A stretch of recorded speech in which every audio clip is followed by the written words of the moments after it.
मैं आज देगलूर शहर के पूरे लोगों को ये बात कहना चाहता हूँ अपनी बाइक से नहीं कि देगलूर के अंदर कि 2 दिन को नहीं 3 दिन के बाद 1 दिन पानी आता।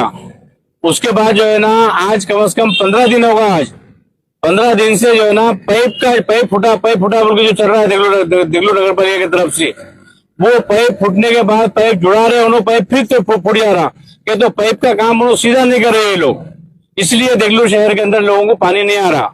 तो मैं आज जो है ना आपको ये बात बताना चाहता हूँ कि देगलूर नगर पालिका का जो गलत जो कारोबार है उसका जो है ना आज मेरे को देगलूर नगर पालिका के मैं कांग्रेस का विरोधी पक्ष का गठ नेता होने के नाते मेरा ये कर्तव्य बनता कि देगलूर की आवाम को, देगलूर के शहर के पूरे लोगों को सच्चाई बयान करने का और सच्चाई सामने लाने के लिए आज मैं जो है ना आपको ये इंटरव्यू दे रहा हूँ।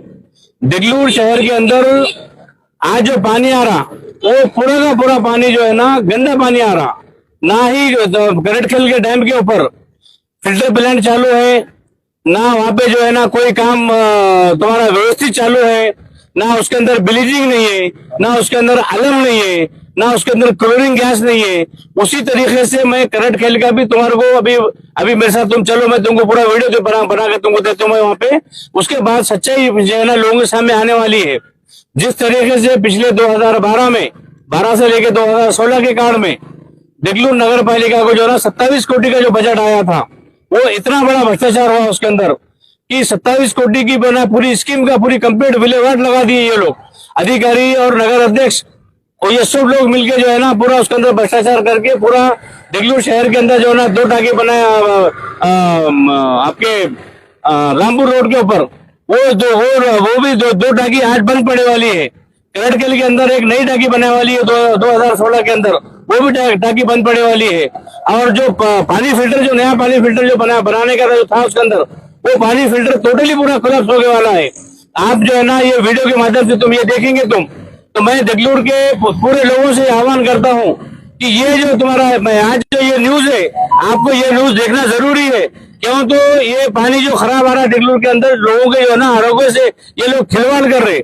मैं कलेक्टर साहब से विनती करता हूं कि ये मेरा वीडियो देखे और खास तौर पर तुकाराम मुंडे साहब जो IAS अधिकारी है, उन्हें भी ये वीडियो देखना, ये न्यूज देखना चाहिए। और महाराष्ट्र के जो मुख्यमंत्री है देवेंद्र जी फडणवीस साहब, और 2 जो उप मुख्यमंत्री है एकनाथ शिंदे साहब और सुमित्रा पवार साहब, ये राष्ट्रवादी का जो यहाँ पे जो भ्रष्टाचार है देगलूर के अंदर, ये वीडियो देखना चाहिए उनको। और मैं तुम्हें पूरे देगलूर के लोगों से आह्वान करता हूँ कि गंदा जो पानी आ रहा है देगलूर शहर के अंदर, क्लोरीन नहीं है, उसमें गैस नहीं है, ना आपके जो ना ब्लीचिंग नहीं है, ना कोई अलम नहीं है, कुछ भी नहीं है, वैसी डायरेक्ट जो ना फिल्टर प्लांट बंद पड़ा हुआ है वहां पे, उसका मैं वीडियो बना रहा हूँ। ये पूरा कंप्लीट जो है ना आप ये पूरी न्यूज देखिए। धन्यवाद सर। विरोधी पक्ष नेते तसेच काँग्रेसचे नगरसेवक यांनी देगलूर करटखेल तलावाची पाहणी करण्यात आली काल। त्यानिमित्त तुमच्यावर पक्षांतर्गत टीका करण्यात आली की देगलूर शहराला स्वच्छ सुंदर साफ पाणी नाही किंवा ब्लिचिंग पावडर नाही किंवा ते मशीन बंद आहे, सगळे याच्यात सांगण्यात येत आहे। काय प्रतिक्रिया आहे आपली? गेल्या महिन्यात सन्माननीय नगराध्यक्षा व सर्व नगरसेविका यांनी करटखेल तलाव येथे जाऊन आपल्या संपूर्ण जलशुद्धीकरण केंद्राची पाहणी केली आणि योग्य त्या सूचना देऊन ते आलेले आहेत। त्यानंतर मुख्याधिकारी नीलमताई कांबळे या पण त्या ठिकाणी गेल्या होत्या। दुर्दैवाने देगलूर उदगीर रस्त्याचं काम चालू झाल्या कारणानं करटखेल टी पॉईंटवर एक मोठा लिकेज निघाला होता। तो लिकेज दुरुस्त करण्यासाठी देगलूर नगरपालिकेकडे यंत्रणा नसल्या कारणानं आपण हिंगोली आणि अकोला येथून काम करणारे व्यक्ती आणून त्या कामाला सुरुवात केली। लिकेज काढल्यानंतर शहराला पाणी देण्याचा प्रयत्न केला, पण दुर्दैवाने परत लिकेज झाला। त्यामुळे परत लिकेज दुरुस्त करून कॉन्क्रीट करण्यात आला आहे आणि कालपासून देगलूरला पाणीपुरवठा सुरळीत झाला आहे। विरोधकांनी विरोध करण्याच्या पूर्वी स्वतःच्या आत्मचिंतन करावं। त्यांनी सांगितलं की 2012 ते 17 पाणीपुरवठ्याचा भ्रष्टाचार झाला। माझं त्यांना खुलं आव्हान आहे, 2007 ते 17 या 10 वर्षात राष्ट्रवादी काँग्रेस पक्षाची शहरात सत्ता होती। नगर परिषदेच्या माध्यमातून, पक्षाच्या माध्यमातून 4 नगराध्यक्षांनी मिळून शहराच्या विकासासाठी योगदान दिलेलं आहे। जर चौकशी करायची असेल तर 2007 ते 2017 या 10 वर्षाची चौकशी करा। आणि सोबत तुम्हीच पत्र द्या की 2017 ते 22ची चौकशी करा म्हणून, जेणेकरून देगलूरच्या जनतेला कळू द्या, दूध का दूध पाणी का पाणी होऊ द्या. तुम्ही सभागृहात असताना 5 वर्ष मागच्या काळात जो भ्रष्टाचाराची चौकशी करायला पाहिजे होती तुम्ही ते केली नाही. आणि आज जर तुम्ही विरोधी पक्षात गेल्यावर चौकशी करा म्हणता तर मधल्या 8 वर्षाचा गॅप कोण भरून करणार आहे? 2017ची चौकशी करा, मान्य आहे. 22 ते 27 पर्यंत चौकशी कोण केली पाहिजे? 26 पर्यंतची विचार करताना आपण बोलून पाहिजे. म्हणजे शत्रुघ्न भाऊ माझे खास मित्र आहेत, ते मागच्या सभागृहात सदस्य होते, त्यांचा नगराध्यक्ष होता. त्या काळात त्यांनी मागच्या भ्रष्टाचाराची चौकशी करायला लावली असती, आमचं काहीच म्हणणं नव्हतं.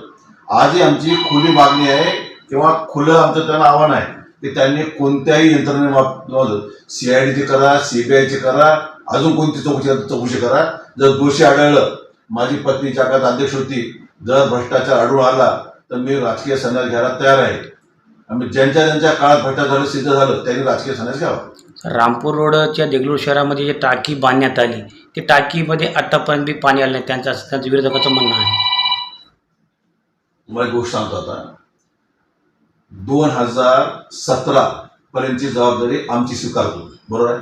17 नंतर झालेल्या टाक्या चालू व्हायला पाहिजे तर नाही पाहिजे होत्या? 10 टाक्या चालू होते नाही. चूक कुणाची आहे? मग आपलं ते लेकरू दुसऱ्याचं कार्ट मला जमते का? तुमच्या काळात तुम्ही काय करता आत्मचिंतन करा. देगलूर कुठं निवडलं ते पहा, त्यानंतर तुम्ही आम्हाला सांगा ना. आम्ही निवडून आल्यानंतर जो जर आमच्या आजोबाचं निधन झालं, विकासाचे आराखडे तयार होत आहेत, कामं चालू व्हायचा प्रयत्न करत आहोत. जवळपास 24-25 कोटी योजना मंजूर करून आणलो, त्या कार्यान्वित करण्याकरता आचारसंहिता चालू झाली. नगरपालिकेमध्ये आपण हळद खाल्ल्यावर रंग गोर होत नाही, त्यासाठी वेळ लागतो. तर नगरपालिकेच्या कामाची सुरुवात आता होत आहे. तुम्हाला पुढच्या वर्षापर्यंत आम्ही विकास करून दिसून येतील. सर, करडखेड जलवाहिनीतून जे पाणी पुरवठा होत आहे देगलूर शहराला, त्यांचं सांगणं आहे की फिल्टर वॉटर बंद आहे, ब्लिचिंग पावडर नाही अवेलेबल. त्यांचे व्हिडिओ त्यांनी आम्हाला पाठवले आहेत की ते प्रतिक्रिया तुमच्यासाठी आम्हाला कळावं की काय नेमकं पाणी देगलूर शहराला दूषित पाणी येत आहे का? आपण पत्रकार आहात, आज सोशल मीडियाचं महत्त्व फार मोठं आहे. म्हणजे आपल्या सर्वांना विनंती आहे, स्वतः जाऊन तुम्ही माझं सांगणं किंवा त्यांचं सांगणं याला महत्त्व न देता स्वतः जाऊन चौकशी करा. मला जो व्हिडिओ दाखवतो तुम्ही, मी सफाई केली दाखवतो तुम्हाला, कचरा रोवून दाखवतो.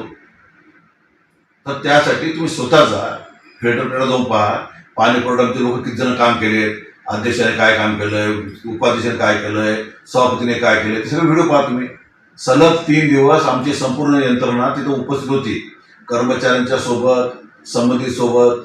आमचे जे सुट्टीवर असताना सुद्धा आम्ही सर्व यंत्रणा सोबत घेऊन ते काम करून घेतलेलं आहे. देगलूर शहराला स्वच्छ पाणी देणं आमचं कर्तव्य आहे, त्याची आम्हाला जाणीव आहे. देगलूर शहराला विकासासाठी काय करायला पाहिजे आम्हाला जाणीव आहे. त्यामुळं त्यांनी आम्हाला विकासाबद्दल शिकू नये, त्यांनी त्यांच्या काळातल्या कामात आत्मचिंतन करावं आणि त्याला कोणती चौकशी करायची आहे ती चौकशी त्यांनी करावी. आणि जो व्हिडिओ पाहिल्यानंतर मला असं शंका आहे की ज्यांच्या नेतृत्वाखाली काँग्रेसच्या निवडणूक लढविली त्यांचं आणि ह्या नगरचं कधी बिनसल आहे. त्या काळात इथं मुख्याधिकारी होते, त्यांना त्यांची चौकशी करायची आहे, ते मोकळं सांगावं त्याला. अध्यक्ष चौकशी करायची आहे की तात्कालिक सिव्हिल चौकशी करायची आहे का नगरपरिषद चौकशी करायची आहे, मी कोणत्याही चौकशीला तयार आहे. मोठा फिल्टर आणि छोटा फिल्टर हे असे 2 फिल्टर आहेत तिथे. तर मोठा फिल्टर चालू आहे आणि छोटा फिल्टर बंद आहे. पण दोन्हीचं जे मेंटेनन्स आहे ते मेंटेनन्स दोन्हीचं चालूमध्येच लावतात असं सांगितलं गेलेलं आहे. त्याबद्दल काय म्हणतात? पाणी पुरवठ्याचे इंजिनियर सध्या सुट्टीवर आहे. ते आल्यानंतर मी सर्व पत्रकारांना आमच्या सर्व सहकाऱ्यांसोबत घेऊ, आपण फिल्टरला जाऊ, ते पूर्ण पाहणी करू. तुम्हाला ज्या ज्या काही तांत्रिक गोष्टी विचारायच्या आहेत त्या तुम्ही आमच्या इंजिनियरला कर्मचाऱ्याला विचारा. आणि ज्या गोष्टी प्रशासकाकडून लोकप्रतिनिधी करून घ्यायला पाहिजेत त्या गोष्टी आम्हाला विचारा, आम्ही त्या गोष्टी तुम्हाला उत्तर देऊ. पण देगलूर शहराला स्वच्छ आणि सुरळीत पाणी देणं हे आमच्या पक्षाचं, नगरपालिकेचं आमचं कर्तव्य आहे. पक्ष जरी निवडून नगरपालिका निवडून आला तरी आता सर्व लोकप्रतिनिधी एक जणांना काम करणं गरजेचं असतं. पण व्यक्तिगत हिरवे द्यासाठी जनतेला वेटीस कोणी धरू नये अशी माझी त्यांना विनंती आहे. सर, शेवटचा एक प्रश्न, फक्त स्वच्छताबाबत देगलूर शहरामध्ये शहापूरची टीम आणून आपण सफाई कामगारांना लावून नाल्या सफाई करत आहोत, परंतु प्रभाग क्रमांक 2, 3, 4मध्ये आत्तापर्यंतही आमच्याकडं सफाई शहापूरचे कर्मचारी यांनी वाट लावली नाहीत आणि आमची तिथं कोणी दखल घेत नाही असं विरोधकाचं म्हणणं आहे. गेल्या 2 वर्षापासून देगलूर नगर परिषदेला किंवा इतर नगरपालिकांना वित्त विभागाचा निधी बंद झाला होता.